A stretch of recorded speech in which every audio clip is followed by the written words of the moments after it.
భారతదేశంలో అశోకుడు, గుప్తుడు, మౌర్య వంటి రాజులకు పెద్ద పెద్ద రాజ్యాలు ఉన్నప్పటికీ ప్రజలందరూ ఛత్రపతి శివాజీ మహారాజ్నే దేవుడుగా ఎందుకు పూజించారు? ఛత్రపతి శివాజీ భారతదేశ చరిత్రలో సువర్ణాక్షరాలతో లిఖించబడిన పేరు ఇది. ఈ పేరు వింటే భారతావని పులకించిపోతుంది. మొఘలుల దాడుల నుంచి హిందూ మతాన్ని, హిందూ ధర్మాన్ని, హిందూ సంస్కృతిని రక్షించిన ఘనత ఆ మరాఠా యోధుడికే దక్కుతుంది. దొంగతనాలు, దోపిడీలు, దేవాలయాలను దోచుకోవడం, బలవంతపు మత మార్పులు జరుగుతున్న రోజుల్లో ఒక అంపైర్ ను క్రియేట్ చేసి అందరూ సేఫ్ గా ఫీల్ అయ్యేలా చేసిన వాడే శివాజీ. శత్రువు స్త్రీని కూడా తల్లిలా భావించేవాడే ఛత్రపతి శివాజీ. ఈ వీడియోలో ఛత్రపతి శివాజీ గారి గురించి కంప్లీట్ డీటెయిల్స్ తెలుసుకుందాం. శివాజీ 1630 ఫిబ్రవరి 19న పూణే జిల్లాలోని జున్నార్ పట్టణం దగ్గర శివనేరి కోటలో షాహాజీ జిజియాబాయి దంపతులకు జన్మించారు. వీరు మహారాష్ట్రలోని వ్యవసాయం చేసుకునే భోస్లే కులానికి చెందినవారు. శివాజీ తల్లి జిజియాబాయి యాదవ క్షత్రియ వంశమునకు చెందిన ఆడపడుచు. ఆమెకు చిన్నప్పటి నుంచి ఎవరైనా హిందూ మతం గురించి కానీ, హిందూ ధర్మం గురించి కానీ, హిందూ దేవాలయాలను ధ్వంసం చేసినా,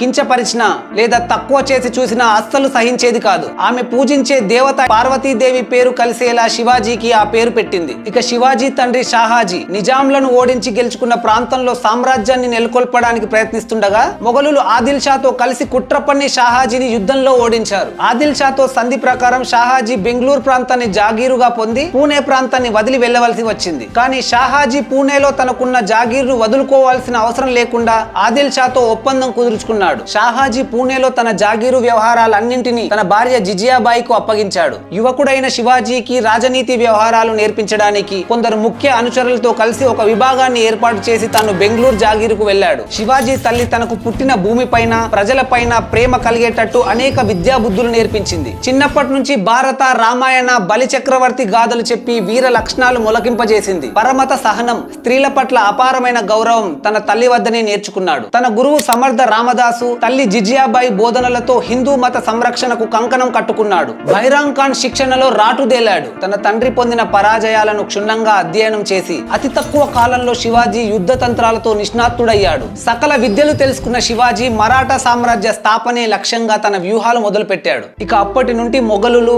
ముస్లిం రాజులైనటువంటి వారు అక్కడి హిందూ దేవాలయాలను కూల్చడం, హిందూ మతస్థులను మత మార్పిడి చేసుకోవాలని హింసించడంతో శివాజీ తల్లి సహించలేకపోయింది. హిందూ దేవాలయాలను కూల్చేసిన ఏ ఒక్కడు బతకకూడదు అని తల్లి ఆదేశించడంతో కేవలం 17 ఏళ్ల వయసులోనే శివాజీ మొట్టమొదట యుద్ధం చేసి బీజాపూర్ సామ్రాజ్యానికి చెందిన తోర్నా కోటను సొంతం చేసుకున్నాడు. మరో 3 ఏళ్లలో కొండన, రాజ్గఢ్ కోటలను సొంతం చేసుకుని పూణే ప్రాంతాన్నంతా తన వశం చేసుకున్నాడు. ప్రతి మగాడి విజయం వెనుక ఒక ఆడది ఉంటుందంటారు. కానీ ప్రతి మగాడి విజయం వెనుక ఒక ఆడది ఉంటుందో ఉండదో తెలియదు. కానీ తన తల్లి మాత్రం తప్పక ఉంటుంది అని ఇది చూస్తే అర్థం చేసుకోవచ్చు. ఇక అసలు కథ ఇప్పటి నుండి స్టార్ట్ అవుతుంది. ఇక శివాజీ తమ కోటలను సొంతం చేసుకోవడం చూసిన ఆదిల్ షా మోసపూరితంగా శివాజీ తండ్రి అయిన షాహాజీని బందీ చేశాడు. తర్వాత శివాజీని బెంగళూరులో ఉన్న శివాజీ అన్న అయిన శంభాజీని పట్టుకోవడానికి 2 సైన్యాలను పంపగా అన్నదమ్ములిద్దరూ కలిసి ఆ సైన్యాలను ఓడించి తమ తండ్రిని బంధ విముగ్ధుడిని చేసి రక్షించారు. అప్పుడు ఆదిల్ షా యుద్ధ భయంకరుడుగా పేరు పొందిన అఫ్జల్ ఖాన్ అనే రాజుతో చేతులు కలిపి శివాజీ పైకి యుద్ధానికి పంపాడు. అయితే ఈ అఫ్జల్ ఖాన్ శివాజీ మెరుపుదాడులు,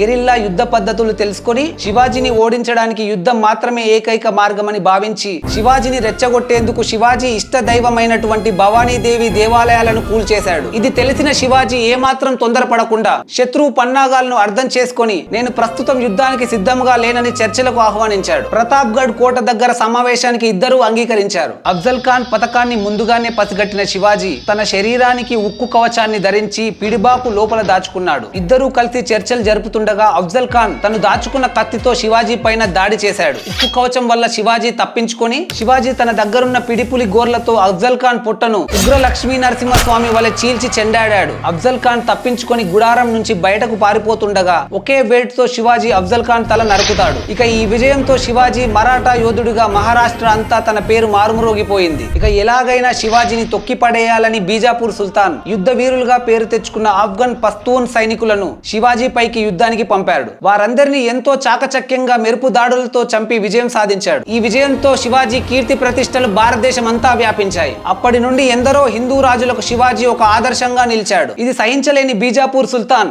అరబ్, పర్షియా, ఆఫ్ఘన్ నుండి బలిష్టమైన 10,000 మంది కిరాయి సైనికులను శివాజీని చంపడానికి పంపగా శివాజీ తన వద్దనున్న 5,000 మంది మరాఠా యోధులతో కలిసి వారిపై హరహర మహదేవ అంటూ శివాజీ యుద్ధ రంగంలో విజృంభించి శత్రువులను ఊచకోత కోశాడు. ఈ విజయంతో కేవలం సుల్తానులకే కాక మొఘల్ చక్రవర్తి అయిన ఔరంగజేబుకు సైతం శివాజీ అంటే భయం పుట్టింది. శివాజీ యుద్ధం విషయంలో మాత్రం ఎప్పుడూ కొత్త కొత్త పద్ధతులను అవలంబించేవాడు. ఓటమి తప్పదు అని అనిపిస్తే యుద్ధం నుంచి తప్పుకోవాలి, అనుకూల సమయాన్ని చూసి దాడి చేయాలి అనే ఈ సూత్రాన్ని శివాజీ ఎక్కువగా నమ్మేవాడు. దీన్నే గెరిల్లా యుద్ధం అని పిలిచేవారు. తనకున్న పరిపాలనా సామర్థ్యంతో రాజ్యంలో ఒక క్రమబద్ధమైన పరిపాలనా విధానాలను ప్రవేశపెట్టాడు. శత్రువులను జయించడంలో ఎంతో నేర్పరితనాన్ని ప్రదర్శించేవాడు. ముస్లిం దురాక్రమదారులను శివాజీ వ్యతిరేకించినా తన రాజ్యంలో మాత్రం లౌకికవాదాన్ని పాటించేవాడు. అన్ని మతాల వారిని సమానంగా ఆదరించేవాడు. ఎన్నడూ ఇతర మతస్థుల పవిత్ర స్థలాలను ధ్వంసం చేయలేదు. యుద్ధంలో ఓడిపోయిన శత్రువుల రాజ్యంలో ఉన్న యుద్ధం చేయలేని వారిని, స్త్రీలకు, పసివారికి సహాయం చేసేవాడు. ఇతర మతాల నుంచి హిందువులుగా మారిన వారిని గౌరవించేవారు. అంతేకాదు, హిందువుగా మారిన ఒక వ్యక్తికి తన కుమార్తెను ఇచ్చి వివాహం జరిపించాడు. హిందూ మతాన్ని కాపాడడం కోసమే ముస్లిం రాజులపై యుద్ధం చేశాడు తప్ప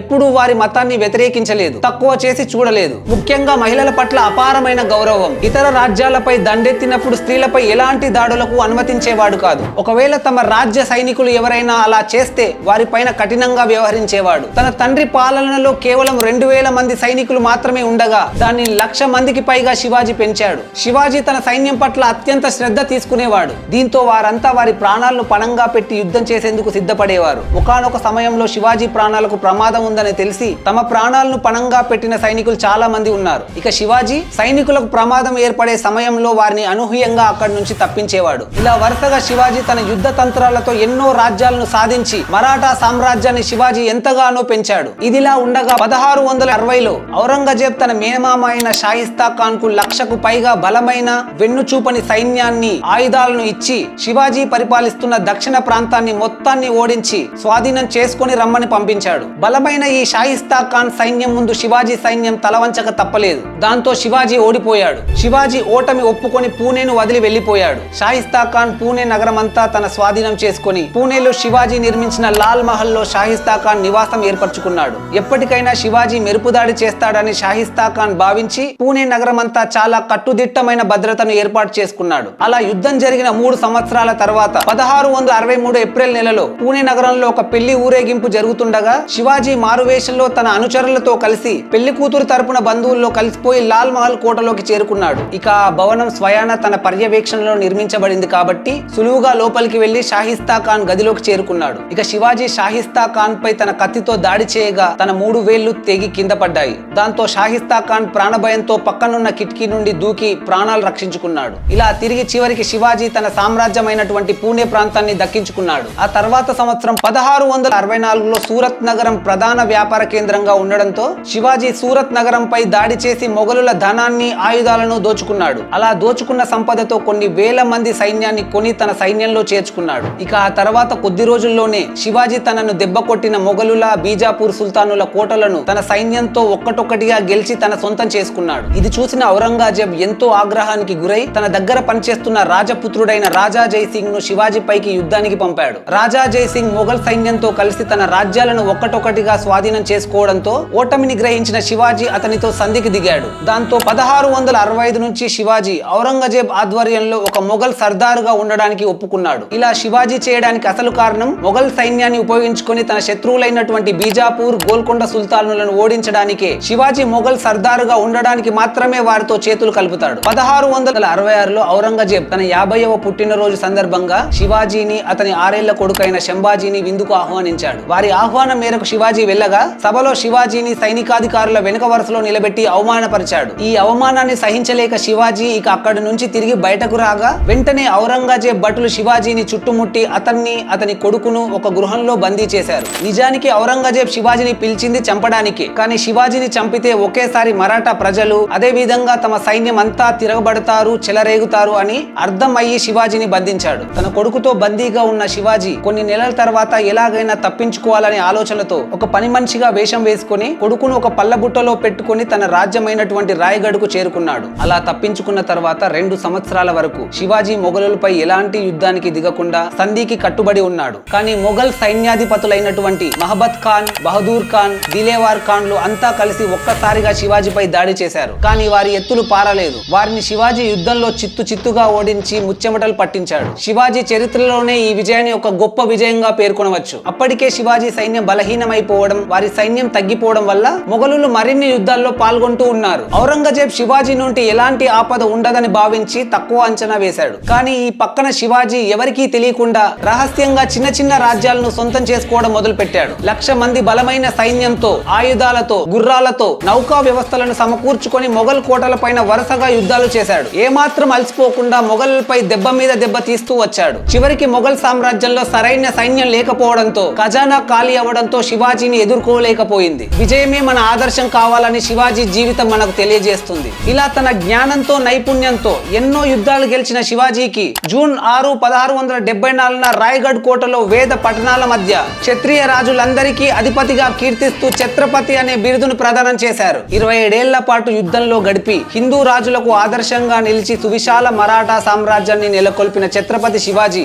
3 వారాల పాటు తీవ్ర జ్వరంతో బాధపడి ఏప్రిల్ 3, 1680 మధ్యాహ్నం 12 గంటలకు రాయ్గఢ్ కోటలో మరణించాడు. ముస్లింలకు వ్యతిరేకంగా అనేక యుద్ధాలు చేసినప్పటికీ ఆయన పాలనలో ముస్లింలు తగిన విధంగా గౌరవించబడ్డారు. నిస్వార్థంగా ప్రజలకు సేవ చేయడం, తాను చేస్తున్న పని పట్ల అంకిత భావం, మచ్చలేని వ్యక్తిత్వం ఆయన సైనికులకు, ప్రజలకు ఆదర్శంగా నిలిచాయి. భారతదేశాన్ని ఎందరో రాజులు పరిపాలించినప్పటికీ ఈ లక్షణాలే శివాజీని గొప్ప రాజుగా చేసి కీర్తి ప్రతిష్టలు తెచ్చిపెట్టాయి. శివాజీ భవానీదేవి భక్తుడైనప్పటికీ తన సామ్రాజ్యంలోని అన్ని మతాలను సమానంగా చూసేవాడు. కేవలం గుళ్ళు మాత్రమే కాకుండా ఎన్నో మసీదులను కట్టించాడు. శివాజీ సైన్యంలో హిందువుల కన్నా 3 వంతులు ముస్లింలే ఉండేవారు. ఎందరో ముస్లింలు ఉన్నత పదవులు నిర్వహించారు. హైదర్ అలీ ఆయుధాల విభాగానికి, ఇబ్రహీం ఖాన్ నావికా దళానికి, సిద్ది ఇబ్రహీం మందుగుండు విభాగానికి అధ్యక్షులుగా బాధ్యతలు నిర్వహించేవారు. శివాజీకి సర్వ సైన్యాధ్యక్షులు దౌలత్ ఖాన్ సిద్దిక్ అనే 2 ముస్లింలు. శివాజీ అంగరక్షకుల్లో అతి ముఖ్యుడు మదాని మెహతర్ కూడా ముస్లిమే. శివాజీ మరణించే నాటికి 300 కోటలు తన ఆధీనంలో ఉండేవి. మరాఠా సామ్రాజ్యం ముగిసే వరకు శివాజీ ఏర్పాటు చేసిన సైనిక వ్యవస్థ నిలిచి ఉండేది. పటిష్టమైన నౌకాదళాన్ని, అశ్విక దళాన్ని ఏర్పాటు చేశాడు. కేవలం సైనికులు మాత్రమే కాకుండా ప్రజలు, సంఘంలోని అన్ని వర్గాల వారు కోటను పరిరక్షించేవారు. తాను మరణించినా కూడా శత్రువులందరినీ వెనుకాడే విధంగా 1,00,000 సైన్యాన్ని తయారు చేసిన సమర్థుడు శివాజీ. అందుకే ఛత్రపతి శివాజీ పట్టాభిషేక వార్షికోత్సవం జరిగిన 1674 జూన్ 6ను గుర్తు చేసుకుంటూ ప్రతి సంవత్సరం జ్యేష్ఠ శుద్ధ త్రయోదశి నాడు హిందువులంతా హిందూ సామ్రాజ్య దివాస్ గా జరుపుకుంటారు. ఇన్ఫర్మేషన్ వర్తి అనిపిస్తే మీ ఫ్రెండ్స్ అండ్ ఫ్యామిలీతో షేర్ చేయండి. వీడియో నచ్చితే ఒక్క లైక్ చేయండి.